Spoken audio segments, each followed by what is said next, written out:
মধ্যপ্রাচ্যের আকাশে বারুদের গন্ধ আর অনিশ্চয়তার দোলাচল। গত ২৮ ফেব্রুয়ারি শুরু হওয়া ইরান যুক্তরাষ্ট্র যুদ্ধ কি তবে শেষের পথে?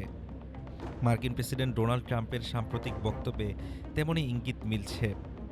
তবে লক্ষ্য পূরণ না করে ট্রাম্পের এই পিছুটানকে কৌশলগত ব্যর্থতা হিসেবে দেখছেন বিশ্লেষকরা। এদিকে যুদ্ধের আঁচ লেগেছে বিশ্ব অর্থনীতিতেও। এক মাসেরও বেশি সময় ধরে চলা ধ্বংসযজ্ঞ, তেহরান থেকে ইসরায়েল, পুরো মধ্যপ্রাচ্য এখন রণক্ষেত্র। কিন্তু হঠাৎই সুর নরম মার্কিন প্রেসিডেন্ট ডোনাল্ড ট্রাম্পের। হোয়াইট হাউসে দাঁড়িয়ে ঘোষণা দিলেন খুব শিগগিরই শেষ হচ্ছে এই যুদ্ধ।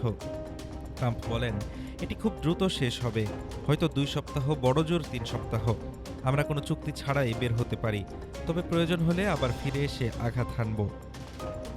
একই সুর মার্কিন পররাষ্ট্রমন্ত্রী মার্কো রুবিওর কণ্ঠেও। তিনি বলেছেন, যুদ্ধের সমাপ্তি রেখা এখন স্পষ্ট।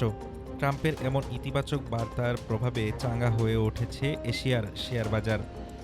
জাপানের নিক্কেই আর দক্ষিণ কোরিয়ার কেওএসপিআই সূচক বেড়েছে উল্লেখযোগ্য হারে। কিন্তু প্রশ্ন উঠছে, হঠাৎ কেন এই শান্ত হওয়ার চেষ্টা? বিশ্লেষকরা বলছেন, ইরান দখলে নেওয়ার যে লক্ষ্য নিয়ে ট্রাম্প এগোচ্ছিলেন তাতে বড় ধরনের ধাক্কা খেয়েছে ওয়াশিংটন। দুহা ইনস্টিটিউটের মতে এটি যুক্তরাষ্ট্রের জন্য একটি কৌশলগত ব্যর্থতা। অন্যদিকে দেশের ভেতরেও চাপে আছেন ট্রাম্প।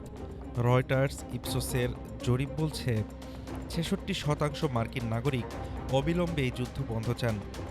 হার্ভার্ডের বিশেষজ্ঞরা বলছেন, প্রতিদিন এই যুদ্ধে যুক্তরাষ্ট্রের খরচ হচ্ছে প্রায় $২০০ কোটি, যা মার্কিন অর্থনীতিতে নাভিশ্বাস তুলছে। যুদ্ধের মাঠের চিত্র অবশ্য এখনও ভয়াবহ।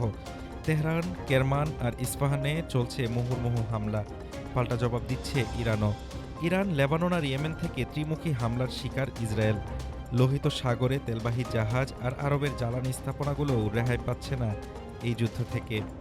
এই যুদ্ধে প্রাণ হারিয়েছেন এক বাংলাদেশিও। তবে এই যুদ্ধের সবচেয়ে বড় প্রভাব পড়তে যাচ্ছে পশ্চিমা সামরিক জোট নেটোর উপর। যুদ্ধের দুঃসময়ে নেটোর মিত্রদের পাশে না পেয়ে ক্ষুব্ধ ট্রাম্প জোটটিকে কাগজে বাঘ আখ্যা দিয়ে প্রয়োজনে নেটো ছাড়ার প্রসন্ন হুমকিও দিয়েছেন তিনি। এদিকে ইরানের পররাষ্ট্রমন্ত্রী আব্বাস আরাকচি ট্রাম্পের যুদ্ধবিরতির দাবি নাকচ করে দিয়েছেন। তেহরান বলছে, আরও অন্তত ৬ মাস তারা লড়াই করতে প্রস্তুত। তবে দীর্ঘ ১ মাসের নরক যন্ত্রণায় ক্লান্ত সাধারণ ইরানিরা। তাদের কণ্ঠে এখন শুধুই বাঁচার আকুতি। হাফিজুর রহমান তুষার, ঢাকা টুডে।